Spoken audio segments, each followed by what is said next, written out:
तो साथियों अभी आप जमे रहिए, हमारे राम किलावन सर अभी बात करने वाले हैं आपसे और बेहतरीन सकारात्मक विचारधारा आपके साथ रखेंगे। और मैं एक चीज़ और आपसे अनुरोध करूंगा सर, मैं कुछ बातें गलत तो नहीं बोला हूं, उस पर भी प्रकाश डालिएगा। मेरी बातें क्या ठीक है क्या नहीं है, उस पर भी प्रकाश डालने का कष्ट करेंगे। Thank you sir.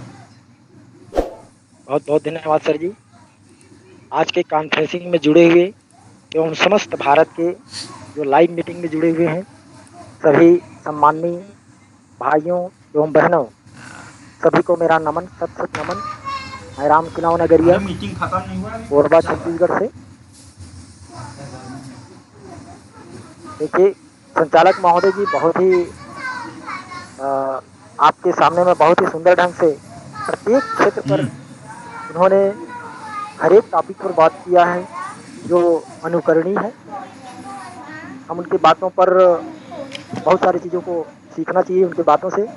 जैसा कि उन्होंने स्लाइड दिखाया फी बैन टैग करके, तो आज देखिए हम अपने समाज को कहते हैं कि बहुत पिछड़ा हुआ है।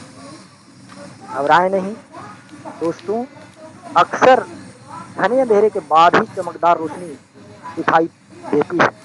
इस बात को आप भली भांति जानते हैं। आज ये संगठन जो निर्माण हुआ है, संगठन जो बना हुआ है, एक चमकदार रोशनी की तरह बना हुआ है। हालांकि हमारा समाज पिछड़ा हुआ तो क्या हुआ, लेकिन आप लोग सभी सम्माननीय जुड़े हुए हैं, अच्छे अच्छे वेल एजुकेटेड हैं और सभी सकारात्मक विचारधारा के हैं, जिनके माध्यम से आज हमारा समाज बिल्कुल विकास, उत्थान एवं समस्त भारत के गरीब समुदाय को एक मंच में लाने का प्रयास करेगा। ये बिल्कुल सत्य है। आज सभी लोग जितने जुड़े हैं, सभी को कुदरत ने, भगवान ने सभी को हीरा बनाया है। लेकिन जो जितना घिसेगा उतना ही चमकेगा। यानी कि मेरा कहने का मतलब ये है, वो जितना ही ज्यादा चर्चा परिचर्चा करेंगे समाज के प्रति, चाहे जिला स्तर पर हो, राज्य स्तर पर हो, राष्ट्रीय स्तर पर हो। जैसा कि संचालक महोदय जी बोले कि हम प्रत्येक जिला के जिलाध्यक्ष चयन किए हुए हैं। मध्य प्रदेश से 11 जिले, छत्तीसगढ़ से 11 जिले, सभी जिलों के जिलाध्यक्षों का संगठन बना हुआ है।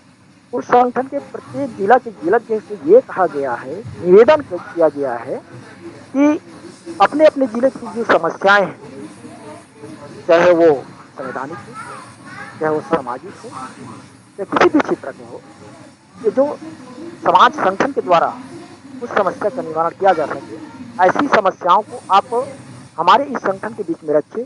क्योंकि हमारे इस संगठन में बड़े बड़े अच्छे अच्छे वेल एजुकेटेड पर्सन हैं, जिनके माध्यम से हम उस समस्या का निदान कर सकते हैं। लेकिन दुख की बात यहाँ पर यह है कि हमारे बहुत सारे जिलाध्यक्ष जो हैं ना तो कॉन्फ्रेंसिंग मीटिंग में जुड़ते हैं, नहीं कॉल कॉन्फ्रेंसिंग करते हैं।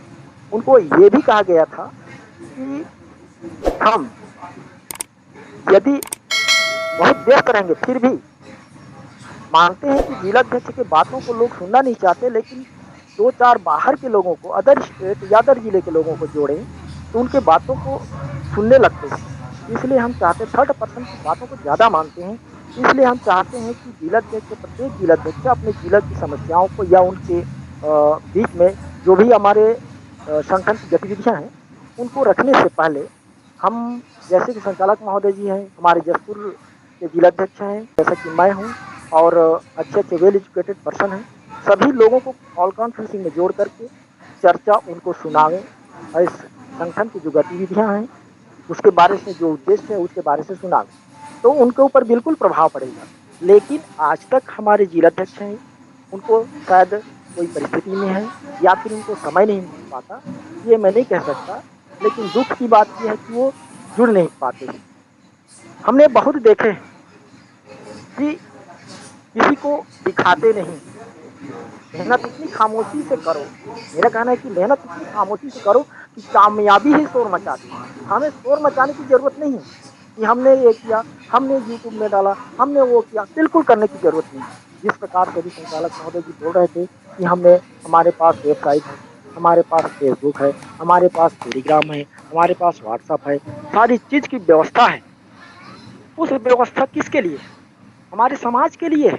हमारे समाज जो विलुप्त के कगार पर बोलते जरूर हैं, लेकिन ये सारी व्यवस्था सुविधा होने के बावजूद भी हम प्रत्येक जिले से जो भी कार्यक्रम होता है, जैसे कि छठी हुआ, जसगात्र हुआ, जो भी कार्यक्रम सामाजिक कार्यक्रम है, उसका भी यदि हम उसमें फोटो डाल दें, हमारे संचालक महोदय जी के पास भेज दें, तो इसमें हमारे समाज का ही नाम नहीं, पूरे भारतवर्ष के लोग जो भेजने वाले हैं उनका भी नाम देखेगा, उनका भी नाम सामने आएगा। इस बात को लोग सोचते नहीं हैं, उसको देखते ही अनदेखा कर देते हैं। ये नहीं कहना चाहिए। कई लोग कहते हैं कि भाई ये लोग तो बड़े बड़े पद में हैं, बड़े बड़े पद को ग्रहण किए हुए हैं और कुछ कर नहीं रहे हैं, मीटिंग में जुड़ते हैं, कई लोगों का कथन है। लेकिन ये नजर, वो इंसान बहुत बड़ा नहीं होता, मेरे विचार से वो इंसान बहुत बड़ा नहीं होता जो करोड़ों कमाता है, लेकिन इंसान वो बड़ा होता है जो सबके दिल में राज करता है, सबके दिल को जीतता है। इसलिए मैं चाहूंगा कि सभी लोग जुड़ करके, प्रत्येक जितने महोदय सम्मानी लोग जुड़े हुए हैं, सबके सामने में अपना जो अमूल्य और सकारात्मक विचार है उसको सामने में रखिए, ताकि सबका दिल जो है भीग जाए और आपके प्रति उनके मन में आदर्श आदर्श आ जाए। यही देखिए, आप लोग सब सम्मानीय हैं, वेल एजुकेटेड हैं, और मैं चाहूँगा कि सभी लोग सकारात्मक विचार रखते हुए इस समाज को आगे बढ़ाने का प्रयास करेंगे। और एक अकेले से किसी से नहीं हो पाएगा, समाज एक अकेले किसी से नहीं हो सकता, सभी की सहमति है, सभी का सलाह है, सभी का मशवरा है, तभी हम आगे बढ़ पाएंगे। और आज देखते हैं हम एक एक करके, जैसा कि कोरबा जिला से, रायगढ़ जिला से, कबीरधाम से, हम एक एक पर्सन यदि लोगों को प्रत्येक दिन चर्चा पर चर्चा करते रहें तो कम से कम कुछ ना कुछ तो सही लोग निकलेंगे ही। लेकिन हम करते नहीं हैं, मानते हैं हम 20 लोग से चर्चा करेंगे, लेकिन कुछ दो व्यक्ति कम से कम उसमें सकारात्मक सोच वाले बिल्कुल निकलेंगे और वो समाज के प्रति बिल्कुल सकारात्मक सोच रखेंगे और इस समाज को आगे बढ़ाने का प्रयास करेंगे। तो मैंने देखा कई लोग कहते हैं, लोगों ने कई कोशिश की मुझे दबाने के लिए, कई मेरे बातों को दबाने के लिए हमारे कोरबा जिले में बहुत कोशिश की, लेकिन मैं उन्हें नहीं मालूम कि मैं तो बीज हूँ, मेरा उगना ही काम है, चाहे वो कितने ही जमीन में दबा दे, लेकिन मैं बीज हूँ, मेरा उगना ही काम है। और मैं इस समाज को, चाहे मैं कितनी भी परिस्थिति आ जाए, भले ही उस रास्ते पर, उस डगर पर चलता रहूंगा, लेकिन कभी भी परिस्थिति आएगा तो वहां पर ठहर करके 10 दिन 10 रात रुक जाऊंगा, लेकिन उस रास्ते को नहीं छोड़ूंगा जिस रास्ते में मुझे जाना है। इसलिए मैं चाहूंगा सभी सम्मानीय साथियों से, सभी आदरणीयों से कि आप लोग भी हमारे रास्ते पर चलिए और तब तक चलते रहें। बाधा आएगा तो हम बीच में हाल्टिंग कर लेंगे, कई रात कई महीने तक रुक जाएंगे, लेकिन उस रास्ते को नहीं छोड़ेंगे, एक दिन उस मंजिल को बिल्कुल पाके ही रहेंगे। बस मैं ज़्यादा समय ना लेते हुए मैं अपने वाणी पर विराम देता हूँ। जय हिंद, जय भारत, जय छत्तीसगढ़, जय गरिया, जय लोहार। जय हिंद, वंदे मातरम, जय भारत। सर साथियों, बात इसमें बिल्कुल दो मत वाली बात है ही नहीं कि अभी सर जो बात बोले ना, सहयोग वाली बात, मैं जिला का नाम नहीं लूँगा, ये बात सत्य है। मेरे साथ क्या है, मेरे साथ भी यही कंडीशन है, सेम कंडीशन। मुझे जितना एफर्ट मैं राष्ट्रीय स्तर पर लगाता हूँ उसका 4 गुना एफर्ट मैं अपने जिला में लगा रहा हूँ, यकीन मानिए। लेकिन फिर भी अभी सहयोग की मैं अपेक्षा रखता हूँ, अब आप सोच लीजिए। लेकिन कहते हैं ना, मेहनत अगर आप शिद्दत से कर रहे हैं तो वो परमात्मा भी ऊपर वाला देख रहा है कि आप मेहनत कर रहे हैं, उसका परिणाम आपको मिलेगा। इसका एक जीता जाता थोड़ा सा कहानी मेरी खुद की है। क्लास 12 में था मैं, साइंस के स्टूडेंट हूँ। मेरा किसका केमिस्ट्री का पेपर था, ठीक है। और उस समय क्या रहा कि मैं 11वीं तक मैंने हॉस्टल रहा, 12वीं क्लास मैंने जब मैं आया तो मैं एक्चुअली क्या है, घर से अप डाउन करने लगा कोतमा। घर से मेरी स्कूल की दूरी 18 किलोमीटर, साइकिल से आना जाना होता था मेरा, मैं थक जाता था।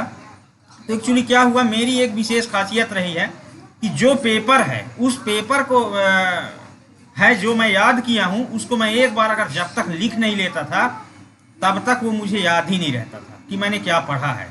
तो अब आज पेपर होता है, दूसरा उस पेपर में गैप ही नहीं केमिस्ट्री में, नेक्स्ट दिन सेकंड पेपर। अब केमिस्ट्री का बुक इतना मोटा है, अब कितना सारा लिखूंगा मैं एक रात में।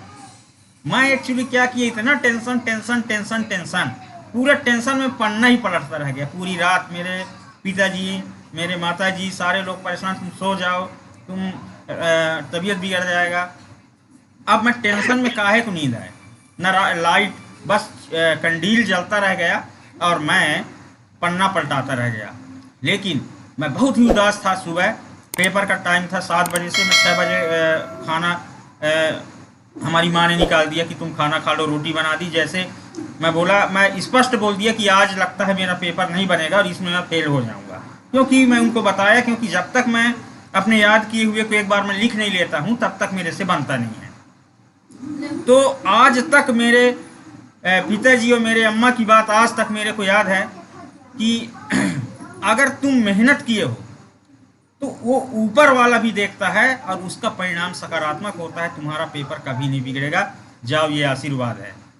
साथियों, यकीन मानिए, मैं पेपर देने गया हूँ, मैं क्या लिखा हूँ मैं नहीं जानता हूँ।